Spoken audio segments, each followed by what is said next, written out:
Lyle Workman, and I'm the composer on the show Love. And we're going to talk a little bit about the music and some of the things I've done in the past, etc. Well, Lyle, thank you so much for inviting me here into your studio. It's a real pleasure to sit down and talk with you. You got it. Yeah. So to start, let's go back to the beginning. I'd really love to know how you found your calling, to how music, or maybe music found you, and what kind of set you on this path ending up here as a composer. Because I know you didn't start off as a composer. Right. But so kind of how did the initial beginning start? The beginning. The very beginning. Yeah. Yeah. Just like a lot of kids, bit by the Beatles bug. Oh, yeah? Yeah. Yeah. You know, it was the coolest thing to do, is to be able to play Beatles songs on your Right. guitar or drums or whatever. And so I started off just being a kid, wanting to play music in bands and write songs and things like that. Yeah. And what was your career like? I guess when did your career start in music, and when did you start being able to be like, okay, I'm getting paid to be a musician? And because you're a guitarist as well, that's kind of your starting point, right? Yeah. So how did that kind of all begin? Well, very baby steps. You Yeah. know, it starts with being in the garage with your friends, Right. and then getting a couple gigs, maybe Yeah. playing the high school dance. You know, those kinds of things. Yeah. And then that progressed to being playing in clubs, Right. and then being in a club band that got a record deal. I was in a band in the late 80s that got signed to Island Records. It was a band called Bourgeois Tag. Mm-hmm. Right. And we did 2 records for Island Records. And that must be getting signed to a record. That was That must have been your top of the world. Well, when I that remember happened. thinking when I got the call, I've made it. You know, like I felt that was like when you Right. know, little did I know that it was going to be a long haul. You know, that was just the beginning. You know, Right. it wasn't like, all right, I'm going to go buy a house now. You know, Yeah, that wasn't it at all. But you know, it was I guess validation for all the years of hard work that now I'm being recognized in that way, and our group was being recognized, and Right. got the chance to make a record. And we were managed by Bill Graham out of San Francisco, who was a gigantic rock promoter. Right. And so we had this great advantage of being able to go out with other bigger bands at the time and tour with them. Mm-hmm. So we toured, in the United States and Europe, and did 2 records. And then Todd Rundgren, who had produced our last record, asked our band to be his band in the studio. Oh, wow. And so we did that and made a few records with him, and did some touring. And so that sort of started me more into the idea of being more of like a session musician, Right. touring musician, and that's kind of that was the focus Right. at that point. You kind of made this little starting career as a session musician.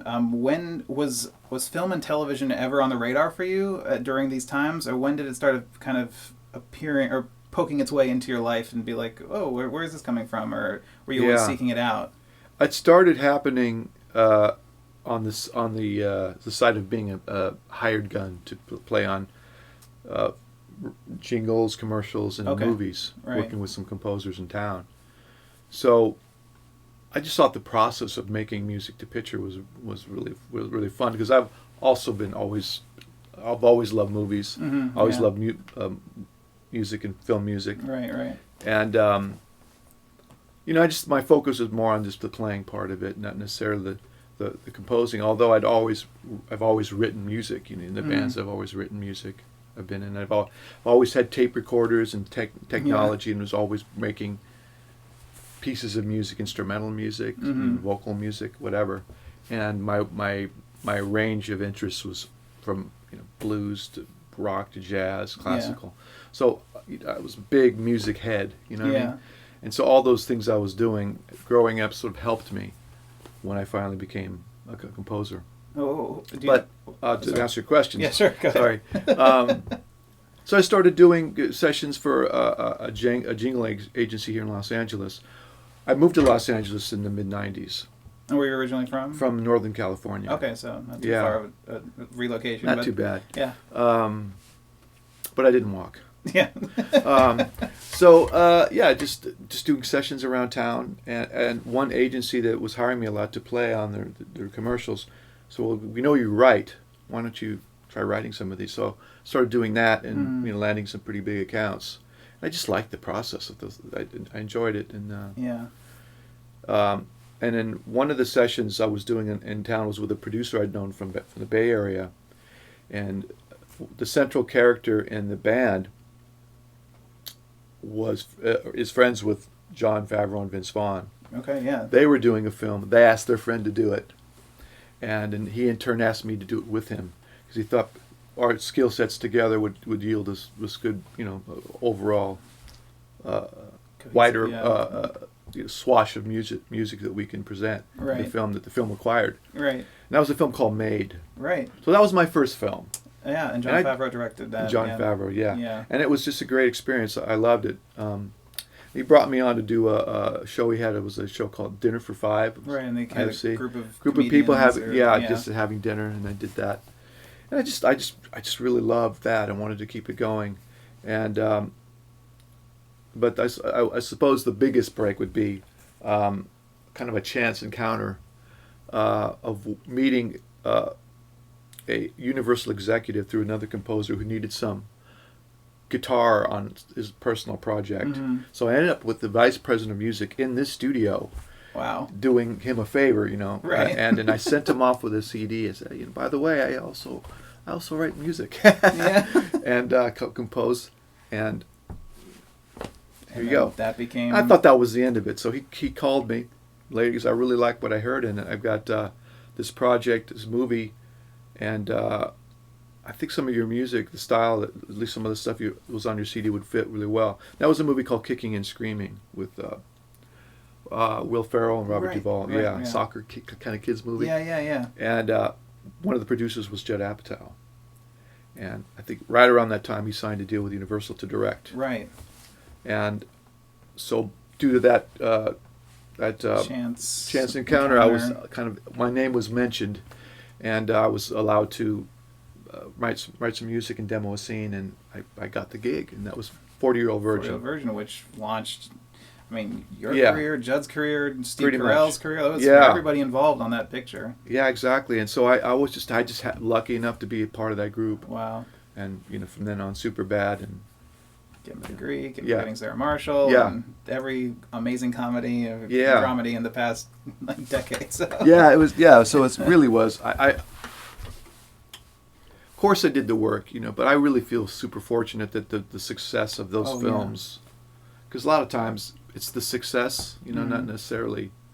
Well, it is the music to a degree, but you know what I mean. It's just the industry focuses a lot on success. Absolutely, just the way it's the money that it pulls in. And, and that's how they rate success. It is a business, and you have to, and it's a balance of you're trying to do your thing as a composer, as an artist, and it has to be a product that sustains itself. So yeah.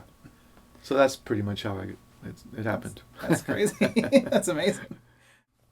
With Judd, he's such a prolific writer, director, producer. Probably one of the few, you could say, auteurs that are kind of in the industry and really, have a brand to his name. When you work, you did 40-Year-Old Virgin and did some of the other stuff that he produced, and it's almost a brand of comedy, drama, character-focused comedy that he's kind of built. So it's not ha-ha. It is laugh out loud funny in certain parts, but it's also these characters with emotions, and there's some heavy scenes. So when you approach a project in this genre of, I guess, dramedy, what are you looking for as a storyteller when you first kind of sit down and start talking with either Judd or Nick Stoller or any of the other directors you work with? What are kind of the first musical ideas that come to your mind, and what is the goal for your music, I guess, would be the question. Well, the interesting thing about Judd's films is that you rarely play the comedy. Right. The comedy is really taken care of. It doesn't really need help with the music. Yeah. And it's interesting because even though you're scoring, the more the focus is really is the more emotional driven scenes and the bringing the other dimension to the characters. I think we get the meteor music is in those sections of the films. Right. And so it's really, at least in those films, is bringing weight and an emotional depth and kind of helping that along. And is it? I feel like in those certain situations, if you do too much it can become melodramatic, or Absolutely. and there's a fine line where you have to kind of find the balance that works. Well, that's exactly right, and that's Right. it. Is trying to find that right element to where you're not, hitting people over the head with it. And it But becomes it's secondary. basically just being very sympathetic to Mhm. the characters, and helping showcase them in a positive light, or in a realistic light, I should say. Right. Yeah. And do you compose? Do you write like themes for characters? Do you write more like subtle melodies that kind of are to bring or identify the characters, or do you just kind of maybe create a motif for the emotion itself, or just the scene itself versus the character? I mean, kind of what is your approach in that sense? Both. Yeah. Yeah. Sometimes it's thematic with characters. Mm-hmm. Sometimes, or a group of characters, a couple. Yeah. I mean, it's that better so you kind of don't get thing. melodic overload. You have Yeah. a group kind of thing. Yeah, it kind of depends. Also depends on how much room you have for development of themes. True. 'Cause sometimes Yeah.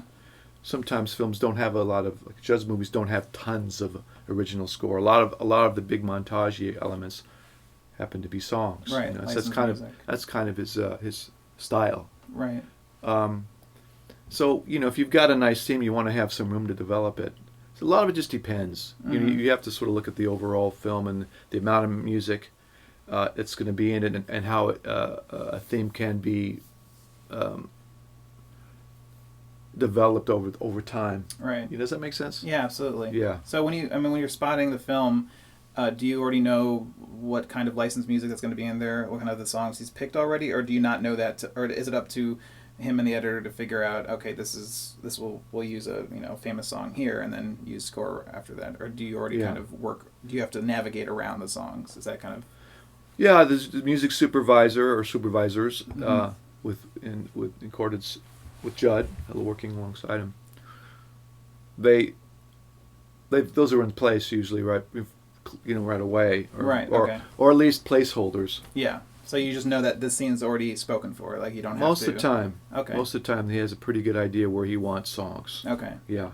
And in your personal opinion, do you think that in some cases licensed music can overshadow this function of a score, or do you think it does work hand in hand to actually create kind of a unified musical storytelling flow? Or do you think sometimes it's like, oh, I kind of wish I could score the scene versus using, the super familiar pop song? Well, I think every composer is probably going to say I would rather have my music there Right. than have But there's times when there's a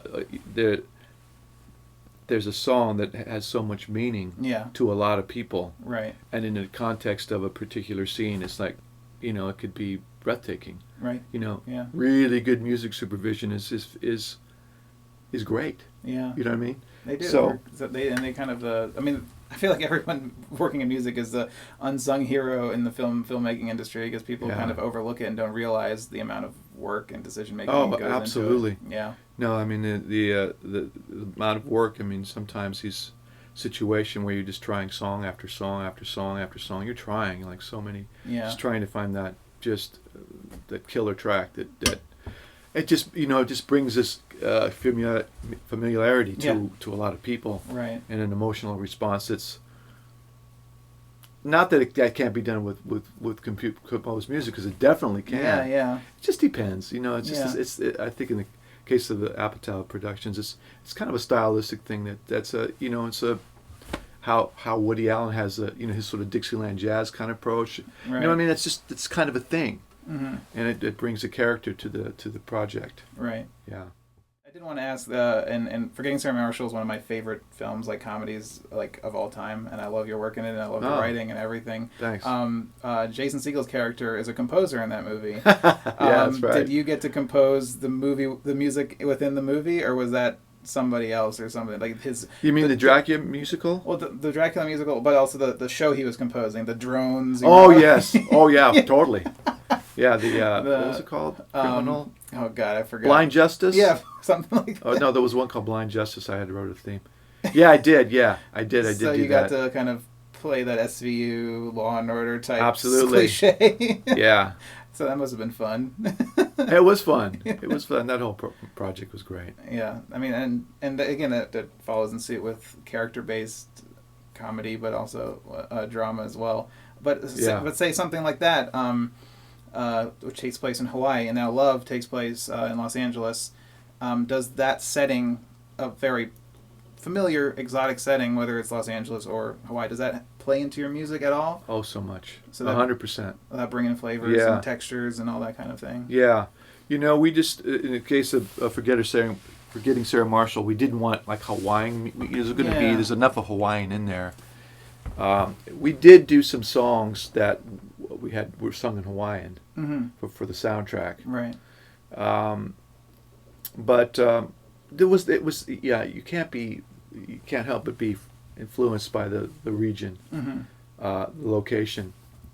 In the case of Love, it's Los Angeles, which has such a Hispanic culture, in the after and the food, and the history and everything. The history, big time. Yeah. So after trying at the beginning, Judd is really great with letting people kind of explore and bring what they bring to the project. It's evident in the actors he chooses. They're incredible improvisational element that they bring to it, and I think he was kind of keen just to see where I would go, and then he was great. What else you got? Just wanting to explore, and then towards the end of the experimentation phase, that's where we kind of came on this idea of making it more area specific. Yeah.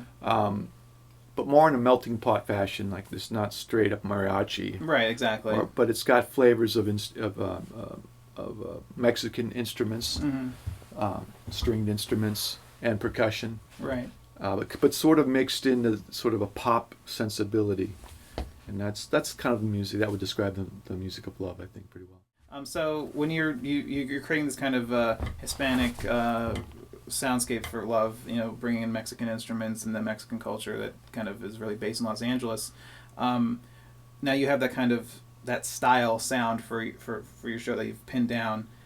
Now, how do you kind of incorporate that to fit the characters who are living in 2016 and they're modern young people, like you and me or whatever, just working and just living, not maybe within that historic culture, I guess. Yeah, exactly.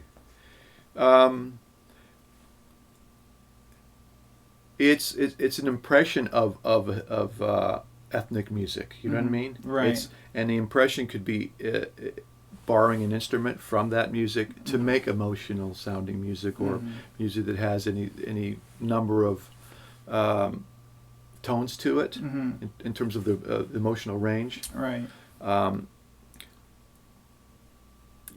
So it's just bringing the instrumentation into the world. And for Love, it's a Netflix series. So is it 10 episodes? The first season's 10. The season that we're starting is going to be 12. Okay, so a little bit more. So when you're structuring your work for that season, are you kind of working, kind of just looking at every episode as its own little miniature story, or is your music kind of acting as an arc from episode 1 all the way to episode 10, kind of creating a connected flow between all of them? How do you kind of envision this structure? Well, there is a connective flow, but it's just due to the nature of the telling of the story. You know what I mean? It's if I start with a certain sound or a track, and that corresponds to a character's scenario, and then that character takes it to another level, then the music is similarly taken to that level as well. Right. So I'm sort of inadvertently doing that. Yeah. Without having the everything in view of me. Right. So it's just sort of collectively building something that's cohesive. And it must be also a different experience because it's a Netflix show. There's no commercials, so you don't have to kind of structure it in a way with like commercial breaks or act out or stuff like that. I think a lot of TV composers say like, you have the act out, act in, and stuff like that. So do you feel it's a little bit more like working on a film versus a television show? Very much so. Yeah. Yeah. So you've worked with many different directors over your career. I mean, some of my favorites, including Judd Apatow, but also Nicholas Stoller and Tom McCarthy. Yeah. What you just scored a win-win for, and his film just won Best Picture Spotlight. Sure. Do you find yourself having to as a composer, is it your job to adapt to, I guess, a director's personality or directing style? I mean, is that a skill set that you think is important to have? I do. Yeah. And have you? I mean, are there some like key differences that you've noticed between, say, Tom's directing style versus Judd's directing style in terms of what they're looking for musically? Yeah. It's always about serving the director. Right. You know, that's everything. Mm-hmm. You know, it's about serving the director, and sometimes director's very specific, Mm-hmm. and sometimes they're not specific at all. Like they don't really know what they want. Mm-hmm. They have to hear it first. Okay, so it's up to you to Yeah. make them decide, or allow them to. Well, yeah, you just have to go. They just have different processes that they come up with their goods, Right. and so it's my job to be not only aware of that, but to be accommodating. Right. And creatively, do you prefer a decisive director who will be like, I want this, this, and this, or do you want someone who's like, I don't know, Lyle, give me what you got and let's see where it goes? Like, and creatively, what is more, I guess, better for you, more structure or more kind of an open map? Well, it's somewhere in the middle. Yeah. You know, because I guess like how Judd says, you know, it's probably kind of the best working environment where he have familiarity, but yeah, you know, so if it feels right and Yeah. it's, you know, feels good, then you know, some people don't know. They have to hear a bunch of things. right. You know, you can't just give them something and have it work right away. They have to hear 15 other things Mm-hmm. to be able to compare what they like the most. Other people like, I love that, right away. Yeah. You know, so there's just a I think in the case of Judd, he's such a big music fan. He loves loves music, and so he feels it. Yeah. And other people maybe not. The music doesn't occupy that kind of space in Right. in their world. So you kind of want someone that knows what they like, knows what they like, Mm-hmm. but they also want to let the composer do what he does. You know what I mean? Right. After all, I mean, you hire someone that has a certain expertise. You don't want to block that. Yeah. Right. You want to let that flourish and see where it can go. Right. So, looking at, I mean, your career, you've really built, I think, a brand for yourself as well as a composer, working in these kind of dramedy films. Is there any other genre that that kind of you'd be like, I really would wish I could score a sci-fi epic, or really I wish I could score a horror film? Is there anything that's been like on your radar? Be like, yeah, I feel I have some ideas that I could, that part of my brain that really wants to go there. Yeah. That you haven't done yet. Yeah. That's like the straight up drama. Just straight. Yeah, just a great, well acted, meaty Yeah. drama. Yeah. So is that one of your, I guess, your favorite genre? I guess you might have two favorite, like genre. Yeah, genre I mean, to work in and favorite like genre is doing a not. Birdman or something, just Yeah. something like that, 12 Years a Slave, or Mhm. something that's just so incredible, incredible storytelling Right. and big scope, emotionally. That would be, I would love doing that. Yeah. But it would all be doing a Marvel film would be Yeah, I think, you can almost turn that pretty down. wild too. Yeah, I kind of it's all I would like to do it all. I mean, I've always been about, okay, I've done this, what can I do now? Right. I have a tendency in like even in bands and stuff like that. It's like, well, I think I've gone as far as I can go. Right. I think I better do something else now. Right. I kind of had that urge to do something else. So, I love doing the comedies or dramedies, whatever you want to call them. But there's always, every composer wants to have a piece of what he hasn't done yet. Right. It's this kind of nature. Do you feel like in this industry, and I talked to other composers about this too, do you feel like that once you get really good at something, is it you get typecast in it? Is it hard to break out of that mold to be like, oh, you're seen as the Apatow comedy guy? Is it hard to kind of Let me think about that for a second. Yes. Yeah. To show your side and be like, oh, yeah. listen, I can, I have this. Absolutely. Yeah. I think stereotyping. Yeah. Big time. Right. I think it's very hard for a composer to get to do something that's like not even connected at all. Right. I think it's very difficult. Yeah. I mean, I've known a few people who feel a bit frustrated in that sense. It is frustrating. Yeah. But I think a lot of times, in a large part, people are not really, really paying attention to the music. Yeah. Even within the industry. Mm-hmm. Unless the music has such a big, important, takes up so much space of the film. Yeah, yeah. A lot of times, like in comedies, you know what I mean? Right. I don't know people really talk about the music in comedies. I mean, sometimes they do. Yeah. But not to the degree of a big sweeping movie that's got 90, it's got 60 minutes of score or like plus. Star Wars or yeah, where it's just like you're just being bombarded by music all the time. Right.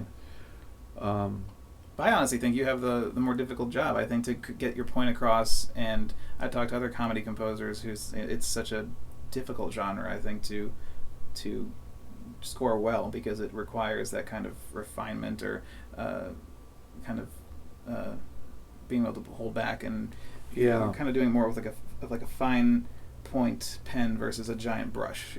Yeah, a lot of it's subtext. That's how I've always see it as what can be added that's not there. Right. You know what I mean? That's more my approach. And sometimes in TV there's not to subtext. You know what I mean? It's more like we just need to help the joke along. Come on, let's not get so precious with the music here. And I like when there's more thoughtful approach. Yeah. And it's just a little bit more intellect behind the decisions. Yeah. And what the music is doing. Yeah. Yeah. I mean, it's all valid because everything is a specific thing. You know what I mean? Yeah. But I prefer the filmic approach. Mm-hmm. Which is indeed in love. Right. Absolutely. And I'm going to call back my show. Love on Netflix. Yes. Yeah. And the soundtrack is available. It is. It is a great iTunes. soundtrack. Oh, thanks. It's awesome. There's a lot of great music to listen to there. Thanks. Yeah. I really think you did build a unique sound and cool. World for that show. So, I have a lot of fun doing Yeah, it. And I'm really looking forward to busting in the next season. It's really strong. I've seen a few episodes already. Yeah. So just maybe building off that, now that you've done season 1 and you are just kind of starting season 2, I know you can't talk too much because you're just kind of getting into it, but do you see the show just as continuing, or are you trying to evolve the music somehow? Is the music going to build to a new area, or is it just going to be more of development of what you've done before? It depends on where the characters are going. Mm-hmm.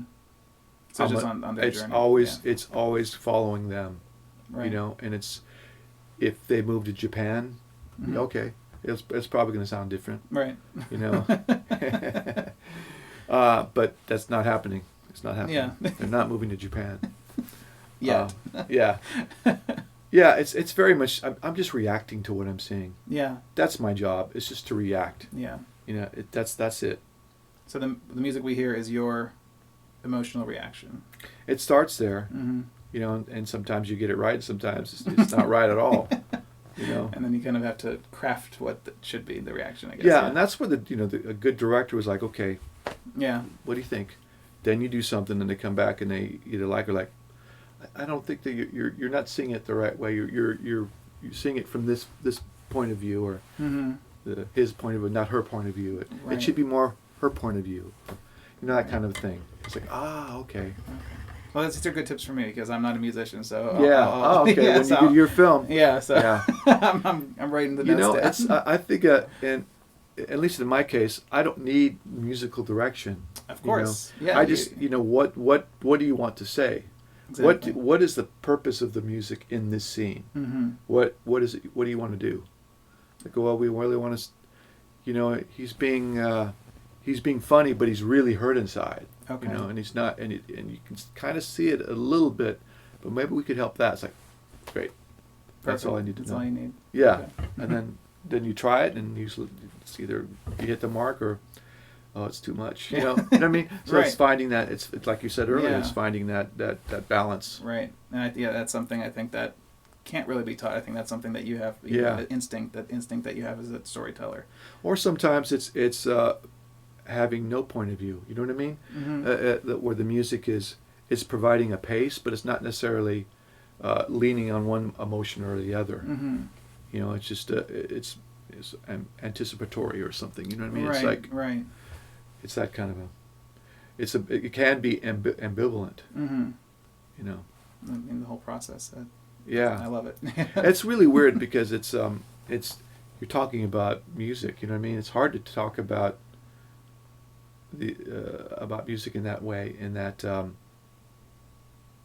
you just hear it. You know what I mean? Yeah. You don't see it unless see it or read it. You can read music. You know what I'm saying? It's just it reacts. It affects different things in different people. Absolutely. So, but for me, like I said, if you're talking about emotional tone and pacing, that's a really good start, you know, to at least get me going. So if kind of closing down or winding up here, if you had to give a young composer a tip, somebody who's getting into the industry, and knowing what you know about how the business side works and how everything works, would you tell them? And I always talk about, you know, young composers or any filmmaker, you know, writer, trying to find their voice as an artist or voice as a person, trying to see what they can provide in their style. Would you recommend them really working hard at what they're good at and perfecting it? Like in their kind of like, I'm good at this, I'm going to work until I perfect it? Or would you recommend them to branch out and take things within the unknown and just, even they might fail really bad, but it's worth trying to figure out what kind of... That one. Failing and learning. Yeah. Oh yeah, that's how you learn the most. Right. Yeah, is from the mistakes. Yeah. I think there's really no perfecting. You know what I mean? Yeah.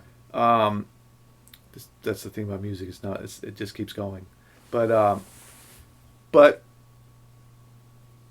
I think diversifying your skill set is really important, because you never know where it's gonna, you know, where it's gonna take off, or what opportunity lands in your lap. Yeah, too. I didn't set out. It's like I've got to do comedies. Yeah, it just happened. Right. It's because, you know, in some of the interviews I've had, people like, yeah, you know, does that talk about comedies maybe being harder? Like I almost don't have a perspective of that, because that's all I, you know, that's kind of where I started, and that's most of what I do. Right. So it was important that I was able to do it. Yeah. You know what I mean? Right. If I'd only done super intense, you know, synth-driven music, I might not have gotten the gig.